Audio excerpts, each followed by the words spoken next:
Haidong! In this video, we're going to talk about how to look for places to train. Now, this might sound really weird coming from me, but you do actually need to have an instructor outside of, YouTube and like instructional videos. You do actually need an instructor to, again, first of all, critique you, right, and also give you ideas and feedback and all of that stuff, which I know sounds weird coming from someone on YouTube, but make sure you actually do have someone to train with. As I want to do, I'm going to break this into three major things I want you to think about, right? So the first one is going to be the martial art. The second one is going to be what you want from the martial art. And the third one is going to be the actual instructor. And a quick note, just because I can, this is not necessarily only going to be true for martial arts, right? So this could be true for really anything that you want to learn. This could be true for example, if you want to learn how to do art, either better or at all, right? So something like that, looking for universities that you want to go to, jobs that you might want to, again, apply to. So this really applies to many things, but we're gonna mostly specialize in martial arts just because that's what we do here, but you know that it can generalize to many other things. The first thing that I would like for you to consider is that the martial art, or again, school or whatever you want to do, is not as important as the instructor. Again, what do I mean by this is, like, alright, so if you have an instructor that, again, you learn well with their teaching style, they understand you, your behavior, right? And you can get that good relationship of, feedback and actually just work well with that person.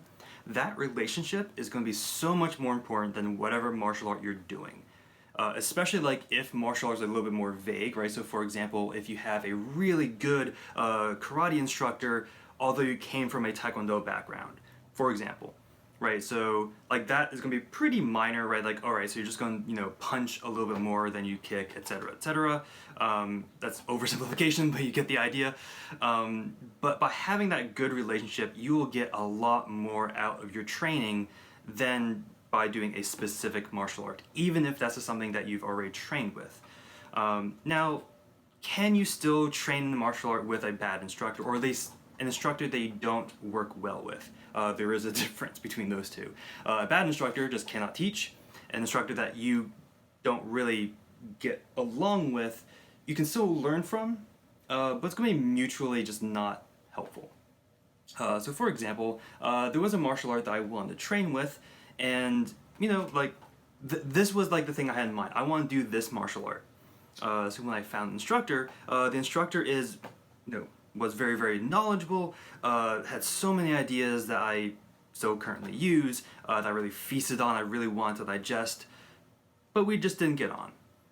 Now that said, again, did we have, a relationship? We still worked with, retrieving information, analyzing it, maybe giving some sort of feedback. Yeah, so we had something going, but would not have been nearly as fulfilling as opposed to having an instructor that I did really work well with, even if it wasn't the martial art that I wanted to do. Again, I'm keeping it vague because, I love all my instructors, so there's that.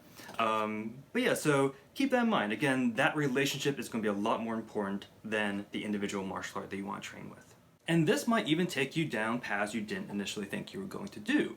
So for example, if you were like, all right, like my background is, so I guess to take my example, because I can, all right, my background's in Taekwondo.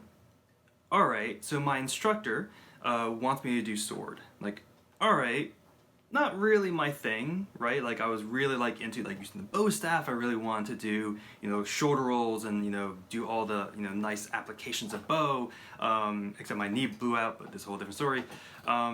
So because I trusted this instructor, and I still do trust this instructor, very, very highly, like, all right, like, I don't know, like, I don't know anything about this thing called Haidong Gumdo, but let me try it, right?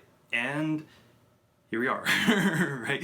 So here we are, like 15 years later, and I'm teaching it, I'm loving it, and I probably wouldn't have done that if I didn't already have a good relationship with that instructor. So again, relationship is going to be much more important than the individual martial art. The second thing that I would like for you to consider is knowing what you want from the martial art. Now, so first of all, what you want could and probably will be very different from what your peers want.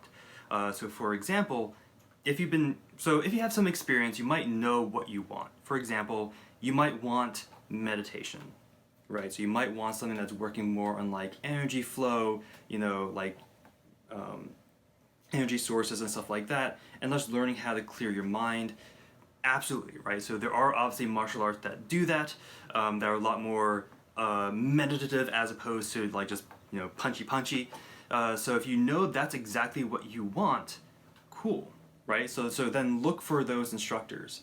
If you know that you want to do application, you want to really fight, and you really want to learn how to take someone down really well, knowing that is going to be first of all going to be able to narrow down like the number of choices and the number of martial arts if that's the way you're kind of gauging things for now.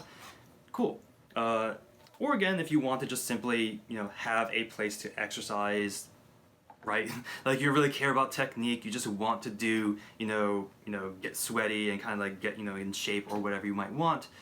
Cool. So again, if you know exactly what you want, that's going to be so much easier. That's going to be something that's going to help you decide which school and which maybe martial art or which instructor that you want to go with. Now, if you're completely new or if you're just not sure about like again what you want from a martial art, I would recommend choose extremes. Again, this might sound extreme, right? But so for example, like all right, like I just feel really out of shape. Let me go to like this kickboxing or something like that where I want to just like I don't really care about punching like a certain technique or something like that. I just want to really get in shape again. And then maybe when you get there, it's like all right, like I feel really tired, I am out of shape, but maybe I want something that's a little bit more flow as opposed to striking. So maybe you might go into something more like kung fu or something like that, which may not be as sweaty, but it's gonna be working more on fluidity and balance and stuff like that. So by going to these extremes, you're going to be able to figure out what you want and what satisfies you. So for example, this is probably because of my background, just because this is the way my first instructor really was. I really like application. That's really how I gauge most of my interactions with instructors. Is like, all right, like, can you apply your martial art? So cool. So we can talk about like, oh, what is this 11 block doing? What is this outer forearm block doing? What is like, why do we do closed fist versus open fist? Why do, like the whys, right? So kind of understanding application. Now obviously I've been doing that for so long, it's good to kind of go outside of your comfort zone and just try something different. So again, like even if you are already set in your ways, be willing to look at other extremes and play with it, right? So maybe not play, right? But train with it, kind of get a good vibe and kind of see if, again, it satisfies something that you didn't realize that needed satisfying, or if it's just something like, all right, cool, liked it, neat for a little bit, but I'm gonna go back to the way I was. That is also legitimate. It's also something that you can do. The third thing is the thing that might get me in trouble, but this is going to be about analyzing the instructor. So the biggest thing that I would like for you to look for, so probably even more important than, again, necessarily what you want from the martial art, and probably more than like having a relationship with that instructor, is the authenticity of that instructor. So there's something, there's a concept kind of running around called a McDojo, which is, I just love that term, it's just kind of nice, where it's like, all right, like we take your money, we train you, like, will you win in a fight? Probably not, but like at least you're running around, you're happy, but you're paying me, so I'm happy. Like, those are like a dime a dozen, cheaper than that probably. There's so many martial arts schools out there that are just money machines. Now, if that's what you want, no judgment, a little bit of judgment, but no judgment. But really think about finding authentic instructors. So there's an idea that I would like to play with. I would like to get more in detail with it, but I don't want to like, tread on too many feet. But there is something sort of similar to cult-like behavior that I would like for you to be aware of as you look for instructors. Now, what I mean by look for instructors, again, you could be looking for someone to train with, you could be visiting a school, kind of seeing what's going on, you might be seeing a competitor, right? So maybe a school opens and you're like, oh, I thought it was only like in sword class, I was around for like 10 miles or something like that, and now this other, newbie comes up, let me check it out. Hasn't happened yet. That'd be kind of cool. That'd be kind of fun. But like, all right, so whatever the situation, kind of like gauge the authenticity of the instructor. And also, so the couple ways you can do this, right? So one of them is going to be based off, again, your actual interaction with that person, as well as how that person's students interact with him or her. So there's one thing I want to differentiate before I kind of get too much into this. There is definitely a difference between cult-like behavior and discipline. So for example, you go into a dojang, when the master instructor enters a dojang or dojo or place of training, whatever it might be, and all the students like snap to attention, bow to them on command, and then wait for orders and like, what to do next. That's discipline, right? So that is like, all right, like martial arts. Martial means fighting, right? Based on Mars, which is the god of war, right? So that is definitely discipline.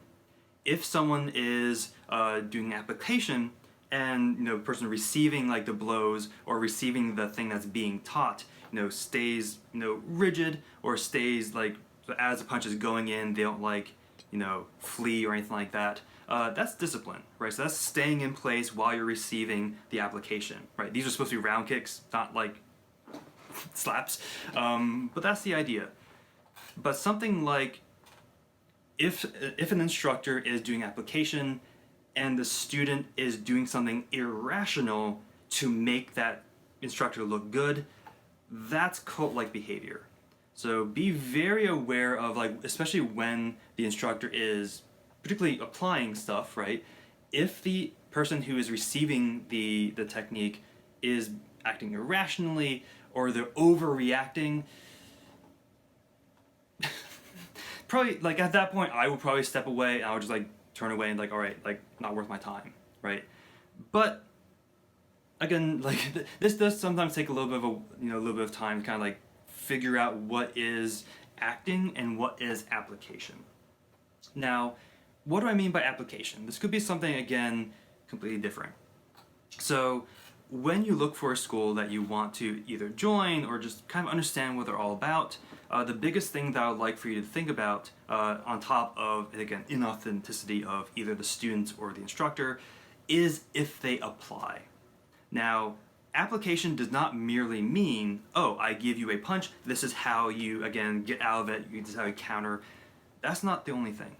So for example, if the martial art really works, or the instructor at least, really worked on meditation, and that is like their thing, do they apply it, right? So do they like, all right, so like think about, like, so for example, your middle finger and palm, are they touching and are they thinking about, again, energy flows? And they really are trying to apply what they're teaching, that is a good school. If they are, again, working on applications like, all right, when you give me a punch, you're going to come here, you're going to wrap around their arm, you're going to counter, you're going to do this takedown, and the other person is acting rationally, like they're not like, here's a punch, I'm going to do like 10 moves while you do that one punch for you to fall down. That's not good. But again, if it's rational and makes sense, and like they're actually acting authentically, that's also a good school. So application does not only mean, again, fighting, it can mean, again, are we working on, flow, right? So for example, there are many ways to work on flow that may not look like application. It's like, but if the instructor's like, all right, think about, again, where your muscle groups are activating, and like, are you lowering them? Are you really being smooth through the transitions? That is application, and that is probably a good instructor. But if you happen to see an instructor who is, again, pushing the boundaries of, again, logic, if the students are overreacting, take a step back, again, take a second look. Obviously, like, there might have just been that one time, but be aware. But also a quick caveat, just because an instructor is not working on application doesn't necessarily mean that they are bad. I know this is now sounding like I'm kind of going back on things, but for example, if the instructor is old, well, just because you're old doesn't mean you can't apply. But if they clearly aren't going full force for a reasonable reason, right? So like if they are either elderly or if they are recovering from an injury or something like that, cool, right? So always have that grain of salt, like, in your head. Take it. take that grain of salt, and like just keep in mind, right? Like, all right, so like this person is limping a little bit, so maybe he's recovering from something. All right, like maybe that's why the round kick was a little bit lower than, you know, like chest level or something like that. Like, okay, let's take it from there. But if you get the vibe that's coming from ego, right? So one of the biggest issues with these almost like cult-like schools is the head instructor does not want to lose face. The head instructor does not want to lose to someone else, right? They have an ego issue. Ego is going to be probably the biggest thing that's going to stop you from really having a good relationship with them.